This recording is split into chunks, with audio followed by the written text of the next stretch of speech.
morning. Hello ladies and gentlemen, boys and girls. We are here in Numberside ready to start learning with 3 new people to talk to today. We're going to talk to Len Gwidge, who is the Professor of Language at the University of Numberside. He's got an interesting problem to solve with you. Second of all, we're going to talk to Daley Bredd, who is the baker in Numberside, and he has a few problems because of the new recipe he's trying to work on. And then finally, we're going to talk to Arthur Meeta, who has got some measuring tasks that he would like some help with. So if you are all ready, boys and girls, we're going to go straight into Numberside and let's go and see what's going on.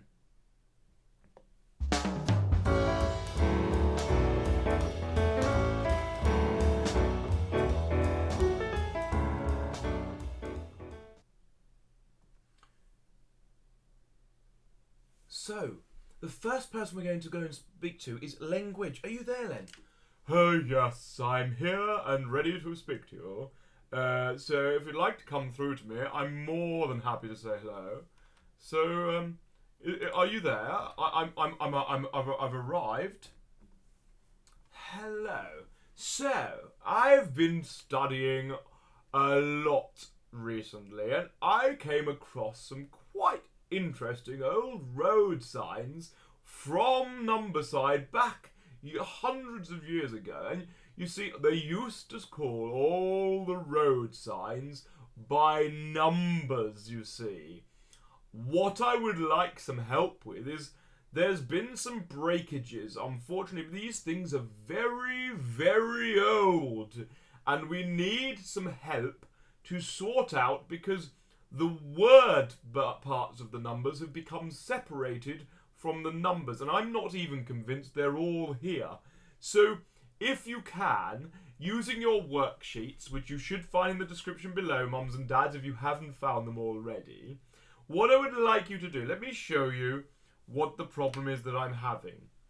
You can see all the words have been separated from the numbers, and it's quite confusing because the numbers are very similar to each other. Now, the way numbers work is you have to work out the units, the tens, the hundreds, and the thousands. So, for example, when we're looking at 514, 5 is in the hundreds column, so it is 500. Then we're looking at the 1 in the tens and 4 in the units, but we recognise the number 14. 1 and 4 is 14, so we're looking for 514. And can you see that, ladies and gentlemen, boys and girls? This is at the top right of our screens right now. We can see they go together. So what you would do is draw a line on your worksheets between those two things and put them together. But unfortunately, I'm sure one of these numbers are missing because I counted up and there are 7 word questions and only 6 numbers. So one of them is missing, and we're going to have to write the number and make a nice, neat, old English-looking sign with the number on it. If you can manage that as well, that would be brilliant. So if you can do that, boys and girls, ladies and gentlemen, it would be really, really helpful. In your worksheets, if you go to the right page, I think it's on page 1, you should find that you're able to sort that out and be able to work out which ones match together. As an extension, you could even come up with some of your own ones. Maybe you could make 3 more of these signs with numbers, and you write them in words, and then you write the number in digits as well. That would be very helpful because it would be nice to restore all these to the museum, you see, and some of them are a bit broken, and having nice ones made by you would be really, really nice. Okay, well, I'm understanding that Daley Bredd wants to speak to you in the bakery because I passed on, when I was going through the archives, I discovered an old recipe for bread that he really wants to try. Unfortunately, because it's an old recipe, he might need some help with that. I don't know exactly what he wants, so I'm going to pass you over to him now. Are you there, Daley Bredd? Yeah, I'm here. Yeah, if you want to come over in a couple of seconds, I'll sort it out. Okay, I'm going to pass you over to him now. Alright, ladies and gentlemen, how are ya? I'm Daley Bredd. I'm the baker in the town. Now, I've just finished working on my baguettes. They're off for sale, and I thought, you know what? I found this thing because Len Gwidge, he passed me an old recipe he found for the old bread they used to cook in the olden times. Now, I was thinking what we could do is we could make some of that old bread and sell it like as a special old bread, special day where we commemorate all the bread, and we can do it when they open the new museum all about the number signs that he's found. I could have the bread there and we could sell that, and it'd be really nice and really tasty for everyone. Now, let me show you what the recipe looks like. Okay, this is in your worksheets, you can see. Now, the problem I've got is I can read it, but I don't know what the numbers are, because I've never been very good at turning the word numbers into like digits, and I'm used to working with the digits, so I need some help. Now, I think what you do is when you look in the things, you need to see where it says 450, you need to write that down as a number. So 4 in the hundreds and then 50 as a number. Do you remember what 50 is as a number? You need to try and work every time you see a number, you need to write that number down. Now, with that, you also have to do something called units. Now, I've got a special bit I can show you here where if I go over to my whiteboard over here, I can show you how we might do that, because I'll come over here. Do you reckon? Hello, it's me again. Right, on this whiteboard, let me show you. We have some units we have to learn, boys and girls. Did you know if you see grams, then you're going to write that as just G? So if it says in words, that's not words, is it? That's digits. If it says 240 grams, we have to turn that into a number. There's the 240. So we write the hundreds, tens and units. We've got 240. But then because it says grams, we have to put a little G after the end. Now, the ones you need to know is that grams is G, millilitres, they are ml, right? And I think anything else, you have to write the word. So some of the old ones, they used to have pinches. You have to then write, if it was 7 pinches like this, you would write 7 and then you'd write the word pinches next to it so we know what we've got to use. So you're just going to try and work out on the recipe itself, and I'll go back to that so you can see it, right? On the recipe, you have to write whether you want the number, and you have to write whether it's grams or millilitres, or if it's not, you have to write the thing that it is. You need to learn millilitres is ml and grams is G, and then all the other ones you just write the whole word. Can you do that for me, please? That'd be really helpful.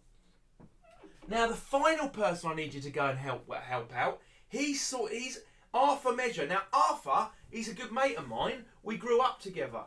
Arthur, he loves sorting everything and making sure it's all measured proper. Yeah? So for this one, you might need some extra stuff. Are you there, Arthur? Yeah, I'm sorted, I think, but I'm just getting myself sorted. Yeah, let me just finish my glass of water and I'll be right with you. So let me just see. I'm just getting myself sorted. Hello, ladies and gentlemen, boys and girls. No, I've got this thing. I need to start cataloguing everything. Have you got a ruler? If you've got a long ruler like this, that's really helpful, and I'll show you how that works in a minute. Now, when we're measuring things, I measured my calculator earlier. Here's my calculator, and I took my ruler. Now, some of you boys and girls may even have a tape measure, not a tap measure. I'll tell you what, Daley Bredd was in charge of making this slide for me today, and I don't know what he's done, but it's just, he's written tap measure, and he meant to write tape measure. Silly man. Anyway, you find where it says naught on your ruler. Can you see? It says 3, 2, 1. My naught's missing, but it says 3, 2, 1. I'm going to put the naught at the top, and I'm going to look down the side. You can see here is my ruler, and I've measured it this way, and we're going to measure all the way down, and it gets 1, 2, 3, 4, and it gets to 15, 16. Now, it might have a few extra notches, but we're going to go with 16. It's the nearest one is 16 is the number there. So what I'm going to do, you can see I've made a chart just to help you out. Let me disappear from the screen for a second. Here I've drawn my calculator, as you can see, and what I've done is I've drawn an arrow to show where I measured. Because look, boys and girls, if I just show you myself for a second, if I measure that way, it will be a different size. If I measure that way, it's different from when I measure it that way. So it's important we put an arrow to show where we've measured. I would like you to make a catalogue of some things you've got around your house. I'm trying to get all the boys and girls to do this, because if everyone can do this, then we're going to have a nice big catalogue of what everything measures. If you can draw a picture and then write what it measures as. The small things, you can use your rulers, but you may need to ask mummies and daddies, or whoever looks after you, aunts and uncles, big brothers and big sisters, do they have a tape measure or a tap measure? And you can use that as well and stretch it out to measure big things and count how many centimetres. Make sure you're using the right side though, because my ruler, I don't know if you can see this, my ruler has a space with lots of little numbers and then a space with big gaps. And the big gaps are called inches, and they're the old measurements that we're not using anymore. We use centimetres in Numberside. So, if you can try and measure some objects around the house and do that in your catalogue, that would be really, really super. Okay, thank you for joining me today. I hope you can get that done. That's really, really helpful. Let me just return you and show you exactly what your catalogue will look like. You can see the arrow points to where the calculator goes and which way I measured. So when you draw yours, draw arrows to show how you measured it, and then write down the measurement above it so you can see all the measurements as we go through. Okay, so you're going to be doing some measuring. Ladies and gentlemen, thank you very much for joining Numberside. I hope that you've all got lots of things to do and you can go away and help the Numberside gang. Do share photos of pictures of any of you doing your Numberside work. I'd love to see the pictures of the work. It doesn't have to be pictures of the students. Pictures of the work being done, people hard at work measuring, would be awesome to see, or any Numberside work that's taking place.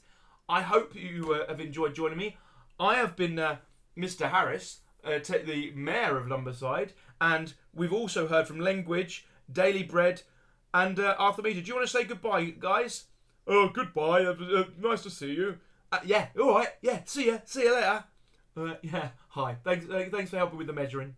So that's all from Numberside today. Thank you very much for joining, and see you soon.